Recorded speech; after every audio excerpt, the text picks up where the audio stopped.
Olá, sejam bem-vindos à nossa conversa de hoje. Vamos explorar juntos as informações sobre uma planta amazônica realmente fascinante, a andiroba, cientificamente conhecida como Carapaguianensis. Olá, e a nossa base aqui é um documento informativo bem completo, né? Parte da Relação Nacional de Plantas Medicinais de Interesse ao SUS do Ministério da Saúde de 2021. Exato. E o nosso objetivo aqui é fazer uma análise comentada desse material, sabe? Desvendar o que se sabe sobre essa planta, seus usos tradicionais. E o que a ciência já investigou, né? Pelo menos até a data de publicação do documento. E tudo de forma bem acessível. Isso. É importante lembrar que esta é a nossa leitura, a nossa interpretação do material. A gente recomenda sempre consultar o artigo original. O link está na descrição para se aprofundar e ter a própria visão. Com certeza. Perfeito. Então vamos começar pelo básico. Quando a gente fala em usar a andiroba, qual parte da planta é, assim, a estrela principal, segundo esse levantamento? Olha, o grande destaque no documento é, sem dúvida, a semente. É dela que se extrai um óleo fixo, que é o produto mais conhecido, mais utilizado e também o mais estudado. Um óleo fixo. E tem muito óleo nessa semente. Bastante. A fonte menciona que a amêndoa, né, a castanha, pode ter uma quantidade bem significativa, chegando aí a 43% de óleo. Nossa, mas não é só o óleo, certo? O documento aponta outros usos para outras partes. Sim, sim, menciona. Fala que outras partes como raízes, a própria madeira, a casca do caule, folhas e até as flores têm usos populares ou são citadas em estudos. Ah, tá. Mas, assim, é inegável que o foco da pesquisa que foi compilada ali e também do uso mais comum recai sobre o óleo das sementes. As informações mais detalhadas no documento são sobre ele mesmo. Entendido. Agora, vamos mergulhar nos usos tradicionais. O documento compila uma lista que parece impressionante, ali no quadro 2. O que mais salta aos olhos nesse saber popular? Realmente, é muito vasto o conhecimento tradicional ligado à andiroba. Se a gente agrupar o que o documento lista, dá para ver uns padrões bem claros. Uhum. Primeiro, talvez o uso mais famoso, a ação anti-inflamatória e analgésica. Popularmente, o pessoal usa para aliviar a dor de junta, sabe? Tipo artrite, reumatismo, dor muscular, contusão, até dor de garganta. Faz sentido, é algo muito buscado, né? Muito. E aí mencionam a casca, as folhas e, claro, o óleo para esses fins. E além dessa parte de dor e inflamação, que outras aplicações tradicionais se destacam ali no documento? Outra muito relevante é a ação cicatrizante. O uso tradicional para ajudar na recuperação de ferida, corte, picada de inseto. Isso é bem documentado na fonte. Ah, legal. E quais partes são usadas para isso? Olha, de novo aparecem a casca, as folhas e o óleo da semente como os responsáveis por essa ação, segundo o saber popular listado. E não podemos esquecer da fama como um repelente, né? Isso é muito conhecido. De forma alguma. A ação repelente de insetos e inseticida é extremamente difundida. O óleo é muito usado na pele para afastar mosquito, mas o documento diz que a casca e as folhas também são usadas tradicionalmente para isso. Interessante. E ligado a isso, tem também a ação antiparasitária e antieumíntica, usada popularmente contra verme intestinal, mas também por fora, contra piolho e carrapato. Aí citam casca, folhas, óleo e até flores nesse contexto. Puxa, quanta coisa!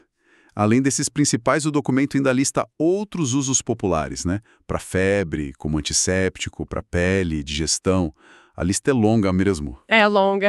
Mas a grande questão é, o que a ciência, conforme compilado nesse documento de 2021, diz sobre tudo isso? Tem confirmação científica para esses usos todos? Essa é a parte crucial, né?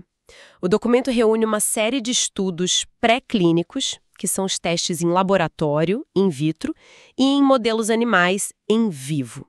E alguns, poucos estudos clínicos, em humanos.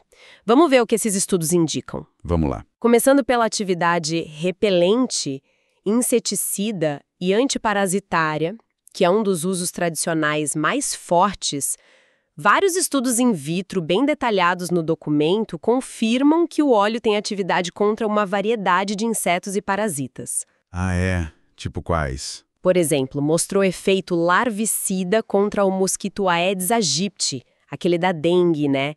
Atividade contra moscas e uma mortalidade bem alta contra certos carrapatos, como o Bophilis microplus e o Rhipicephalus sanguineus, e piolhos também de gatos, em algumas concentrações testadas. Nossa! Mas alguns estudos mostraram um efeito mais limitado, ou que dependia muito da dose, sabe? E os compostos que eles apontam como prováveis responsáveis são os limonoides, especificamente um grupo chamado tetranortriterpenoides, os TNTPs.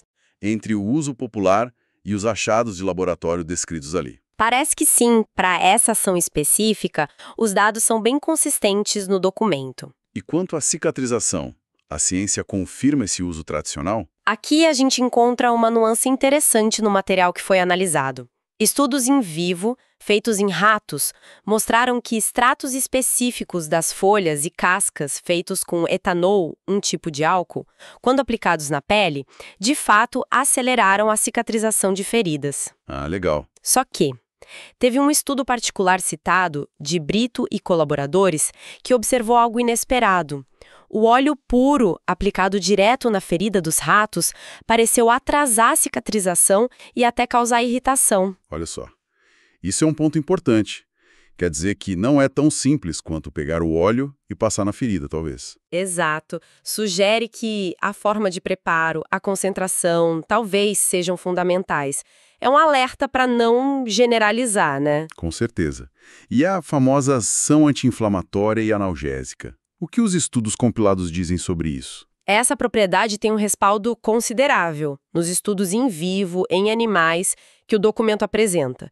Pesquisas como as do grupo do Penido indicaram que tanto o óleo, quanto, de maneira ainda mais potente, uma fração enriquecida com aqueles TNTPs. Aqueles mesmos do repelente? Isso, os mesmos.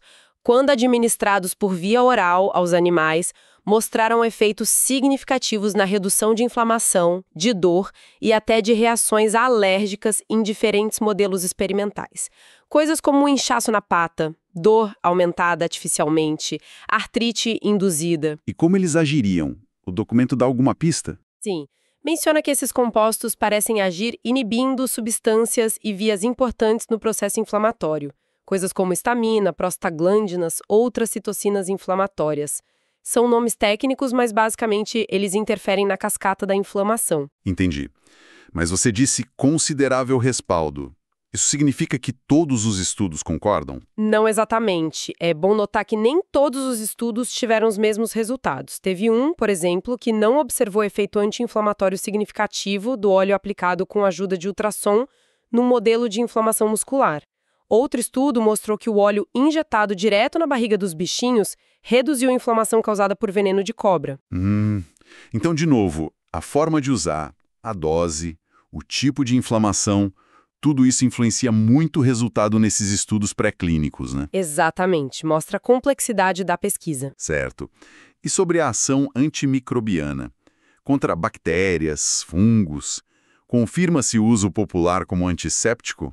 Olha, os resultados in vitro que estão compilados no documento são um pouco divididos nesse ponto, sabe? Vários estudos citados não encontraram atividade relevante do óleo ou de extratos contra bactérias comuns que causam infecções na gente, tipo Staphylococcus aureus, E. coli, Pseudomonas, nem contra a levedura Candida albicans, que causa candidíase. Ah, que pena. Pois é.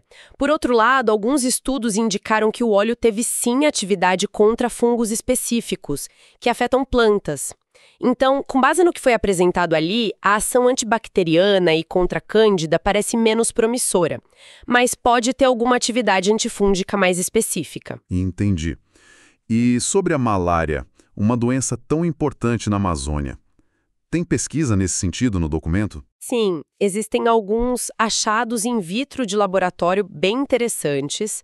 O óleo da semente e a fração rica em limonoides conseguiram inibir o crescimento de cepas do Plasmodium falciparum, que é o parasita da malária. Puxa, E compostos isolados do óleo das flores também mostraram atividade em laboratório. Claro, são resultados preliminares, de tubo de ensaio, mas que apontam uma linha de investigação promissora para essa doença. com certeza. O documento menciona mais alguma outra atividade biológica sendo investigada? Menciona, mas mais brevemente, cita estudos in vitro que sugerem que os TNTPs podem modular a resposta de células do sistema imunológico, o que seria uma atividade imunomoduladora. Uhum. E alguns testes de citotoxicidade, também in vitro, mostraram que certos compostos isolados da andiroba tiveram atividade contra linhagens de células de câncer. Mas, e isso é muito importante, o extrato bruto da planta não foi seletivo, ou seja, afetou tanto células tumorais quanto normais em um estudo. Ok, então muita calma nessa hora, né? Muita calma. Está muito longe de significar uma cura ou tratamento para câncer, são só os primeiros passos em laboratório investigando potenciais. Entendido. Muita pesquisa pré-clínica interessante. Mas em seres humanos, o que o documento traz sobre estudos clínicos? Foi feito algo em gente? A compilação descreve poucos estudos em humanos. Teve um de fase 1 que avaliou um produto combinado que tinha vários ingredientes, incluindo a andioba. Ele foi considerado seguro, de modo geral, mas alguns voluntários relataram efeitos adversos leves, tipo sintoma de gripe, dor de cabeça. Era só andiroba nesse produto. Não, era combinado, tinha outras coisas, por isso é difícil atribuir os efeitos só à andiroba. Teve outro estudo de fase 1 que só olhou propriedades cosméticas de emulsões com óleo. Certo. E algum estudo terapêutico mesmo? Sim. O estudo clínico que parece mais diretamente relevante para um uso terapêutico, descrito ali é um de fase 2. Ele testou um shampoo que continha óleo de andiroba combinado com vinagre de quássia, que é outra planta medicinal, para tratar piolhos. Ah, e o resultado? A conclusão desse estudo foi que o shampoo se mostrou eficaz e seguro para essa finalidade, em humanos. Ok, isso é significativo. Um estudo em humanos mostrando eficácia e segurança para piolhos usando um produto combinado, mas com andiroba. Exato. É um dado clínico importante que consta no documento. Diante de todo esse potencial dos usos tradicionais desses estudos, vamos falar de um ponto crucial: a segurança. O documento traz alertas, contraindicações formais, cuidados específicos. Esse é um ponto fundamental mesmo e que exige atenção na hora de interpretar. A seção de resumo do documento, o item 4.5, afirma textualmente que, na literatura que eles pesquisaram para aquela compilação específica, Certo. não foram encontradas informações publicadas sobre contraindicações formais, nem sobre grupos de risco específicos, como gestantes ou crianças, nem precauções de uso, nem relatos formais de efeitos adversos, nem interações com medicamentos, nem dados sobre superdosagem para os derivados de andiroba estudados. Nossa, à primeira vista, isso soa muito bem, né? Parece quase um liberado geral. Mas imagino que não seja tão simples assim. Exatamente. É crucial entender o que essa afirmação significa. Ela reflete a ausência de dados publicados e compilados naquele momento específico sobre esses tópicos de segurança mais formais. Não significa de forma alguma uma garantia de segurança absoluta ou ausência total de riscos. Entendi. Principalmente porque os estudos em humanos são limitados, né? Exato. E os estudos individuais, principalmente aqueles feitos em animais, levantam sim alguns pontos que merecem atenção, como você bem intuiu. E quais seriam esses pontos de atenção que surgiram nos estudos individuais que você já comentou? Vamos recapitular. Vamos lá, lembrando sempre o contexto, né? Maioria em animais, doses específicas. Primeiro, aquele potencial irritante para a pele no uso tópico. O estudo em ratos que mostrou que o óleo puro poderia irritar e até retardar a cicatrização é um sinal de cautela para o uso direto em pele ferida, por exemplo. Certo. O preparo importa. Segundo os estudos de toxicidade em animais, embora os testes de toxicidade aguda, com uma dose única bem alta por via oral, tenham indicado baixa toxicidade em roedores. Sim. Os estudos de toxicidade subcrônica, que são aqueles com doses diárias por 30 dias, via oral, são mais relevantes para a gente pensar num uso continuado. Nesses estudos, foram observados, nas doses mais altas testadas em ratos, um aumento no peso do fígado e numa enzima do fígado chamada ALT. Isso sugere algum estresse para o órgão naquela condição. Isso é importante. Também notaram, nessas doses mais altas, possíveis alterações no sistema reprodutor dos machos, como redução no peso dos testículos e na contagem de espermatozoides, e um aumento na atividade motora dos filhotes de ratas que foram tratadas durante a gestação. De novo, nas doses mais elevadas. Ok, são pontos de atenção, mesmo que em doses altas em animais. Exato. E vale dizer que um estudo de genotoxicidade que avalia risco de dano ao DNA em camundongos deu negativo. E em humanos, como a gente falou, teve aqueles sintomas leves no estudo do produto combinado, mas o estudo do shampoo para piolhos foi considerado seguro nas condições testadas. Entendi. Então a mensagem sobre segurança é mais complexa, né? Embora não haja contraindicações formais listadas nessa compilação específica de 2021 e o uso tradicional seja super amplo, Sim. os dados científicos, principalmente para uso interno, ou por muito tempo, ou em grupos mais sensíveis como gestantes e crianças, ainda são insuficientes para dar um selo de segurança total. Os estudos em animais acendem alguns alertas, principalmente em doses altas. Seria isso. Precisamente. A ausência de contraindicações formais no resumo não deve ser lida como uma liberação geral para uso irrestrito, especialmente o interno. Os achados em animais, como os possíveis efeitos no fígado e reprodutivos em doses altas, mostram que precisa de mais pesquisa e de cautela. Certo. A palavra-chave, como para qualquer recurso terapêutico, seja ele natural ou sintético, é uso consciente e informado. E buscar orientação profissional é sempre o mais recomendado quando a gente pensa em usar plantas para cuidar da saúde. Perfeito. Fazendo então um balanço final da nossa exploração sobre a andiroba, com base nesse documento do Ministério da Saúde, qual seria a visão geral que fica? Olha, a andiroba emerge como uma planta de imensa importância cultural e medicinal lá na Amazônia, com um legado de uso tradicional riquíssimo. A ciência moderna, como a gente viu nessa compilação de 2021, está começando a investigar e, em alguns casos, até a validar partes desse conhecimento. O óleo da semente, que é carregado daqueles compostos bioativos, os TNTPs, mostra um potencial notável em estudos pré-clínicos, de laboratório e animais, para várias ações: anti-inflamatória, analgésica, antialérgica e, de forma bem consistente nos estudos apresentados, como repelente de insetos e larvicida. E a gente poderia dizer que os usos com maior respaldo científico, pensando no que foi apresentado aqui, seriam a cicatrização, mas com extratos específicos, talvez não o óleo puro, e o tratamento para piolhos, com aquele shampoo combinado que foi testado. Com base nos estudos que estão descritos no documento, sim, esses parecem ser os pontos com uma evidência um pouco mais robusta naquele momento da compilação.